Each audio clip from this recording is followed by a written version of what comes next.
Welcome everyone to another developer update. I am Jeff from the Overwatch team, and I'm here to talk about Season 6. So competitive play has been going great, but we've been listening to a lot of feedback, and we're constantly making changes and iterations to our competitive play to keep it as fun and refreshing as possible for you guys. So I'm pretty excited to talk about some big new changes that are coming to competitive play for Season 6. The biggest change that you're going to notice right away is we're going to try something brand new, which is we're going to move the season to a 2-month season rather than a 3-month season that we usually do. And you might be wondering, well, why are you making this change? There's a number of reasons. At first, when we were testing competitive play in the beta, and not a lot of you were there playing with us at the time, we tried 1-month seasons and we got overwhelming feedback that this was just way too fast and there didn't feel like there was enough significant time for you to earn the rank that you believe that you should be at and stay at that rank. So we implemented, when we went back with our competitive play mode, we implemented 3-month seasons. I think this has been pretty good overall, but what we've seen both in feedback and in statistical play from players is that engagement is a lot higher at the beginning of the season, and there's also a perception that the games early on in the season are more competitive, people are trying a lot harder, and things feel a lot more fun. You're trying to earn that rank. So we're going to at least try for a while 2-month seasons and see how everybody feels about that. So we think that will give you that fun placement period back more frequently, and also you will get your competitive rewards more frequently. Now we've made some changes to competitive points to compensate for the seasons being shorter. So your totals at the end of the season aren't quite as big as they used to be, but overall for the year you should be roughly getting about the same amount.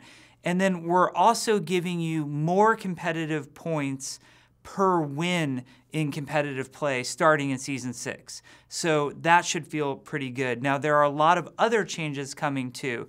One of the top complaints that I hear when I read the forums or I check social media is that players are unhappy with how skill rating decay works if you are diamond or above. And so we're going to make some minor tweaks here. Nothing too groundbreaking, but instead of 7 games played per week, we're going to require 5. So we're going to reduce that a little bit, which should make things feel a little bit better. And then also, if you do hit a moment when you decay, rather than having you decay by 50 skill rating, we're going to have that and have you decay by 25 skill rating. So it should be a little bit less of a sting. Now, unfortunately, at the high levels of play, skill rating decay is kind of required because it prevents a lot of sort of undesired behaviors that we see if it's not there. For the long term, we have other ideas to fight against the need for skill rating decay, but for Season 6, we feel like this reduction will make it feel a little bit better than what you guys have felt in Seasons 4 and 5, for example. Now, there's some other changes coming to competitive play that I think will be welcome, or I hope that they're welcome, which is a change to the way control maps work. Right now, control maps are a best out of 5 that will play. So somebody has to win 3 control points on control in competitive play in order to win the match. We've noticed that an inordinate number of these matches are going into overtime.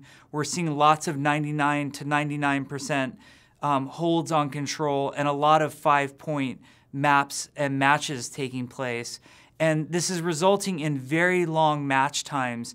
When we look at Assault, Hybrid, and Escort compared to Control, we were really surprised to see that Control was sort of an outlier in terms of how long matches were taking.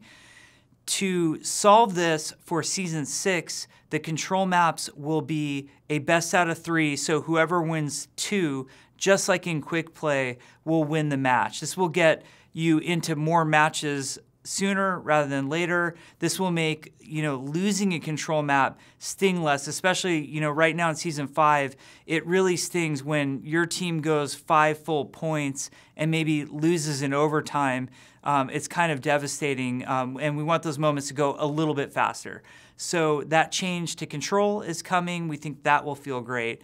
The other thing we're doing for Season 6 is we're changing how placements work to try to place you more accurately where you belong. In Seasons 4 and 5, we were doing some experimentation where we were actually placing you a little bit lower than where your skill rating should have been.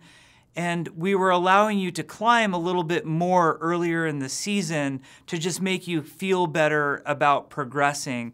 The problem was this didn't work for everybody. For a lot of people, what would happen is they would end Season 4, for example, at maybe Diamond skill rating, and then they would go and do their placements in Season 5, and they'd end up in Platinum, and they'd end up feeling pretty bad, thinking to themselves, well, hey, I was Diamond last season.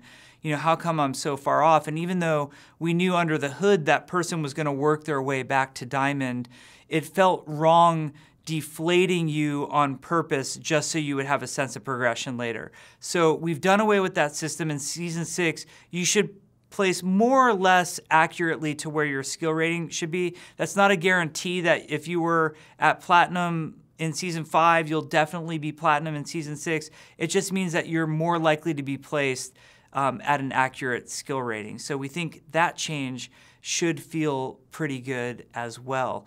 Other than that, there are some changes coming to the matchmaker that not everybody will feel, but I think it's important to mention it to some people. Our high-skilled players in particular have more matchmaking issues than anybody else because there are far fewer of you out there. We have decided that it is okay for you to wait a little bit longer to get matches that we feel will be better for you. This will actually benefit everybody because we have a pretty good sense right now when we put you in a match how close to 50-50 that match is. And what we really want to do is avoid putting you in matches that don't have as close to a 50-50 chance of either team winning. So this does mean that in particular for highly skilled players, you're going to have to wait a little bit longer to put you in a better match. That means you won't get put in matches where you stomp the other team and gain like a really tiny bit of skill rating. And it also means that those of us that are a little bit lower skill rating than those high skill rating players hopefully won't be getting stomped by those teams quite as much. Hopefully it's not super noticeable to most of us, and hopefully it's a lot of fun despite the fact that you might have to wait for a long time. If we sense that wait times are out of control or the matchmaking is not, doing everything that we want it to do, don't worry, we will jump in there and make changes. It's something we're watching very closely. All in all, you have to know that the competitive play mode is an ongoing process. We are never going to just let it stagnate. We will always keep trying changes and trying to make it better. We know that it's an extremely important part of the game, if not the most important part of the game, where players feel like they can find the truest, most honest competitive matches, and we want to keep it evolving over time. We think that the changes that I mentioned will greatly benefit everybody for Season 6. We think there will be an overall improvement in Season 6, but you need to know that we're already talking about further changes for Seasons 7 and 8. So it's something we're really thinking about and we're trying to be very proactive about. What's going to be very beneficial to us, though, is hearing your feedback on what you think about these changes in Season 6 are accomplishing. Are they working? Are they not working? I know you guys will be vocal with us. I know you'll be clear in your feedback. So we really look forward to what you have to say. And we hope to keep making competitive play great. So thanks for listening to our changes that are coming up. And I hope you all place extremely high in Season 6. Thanks.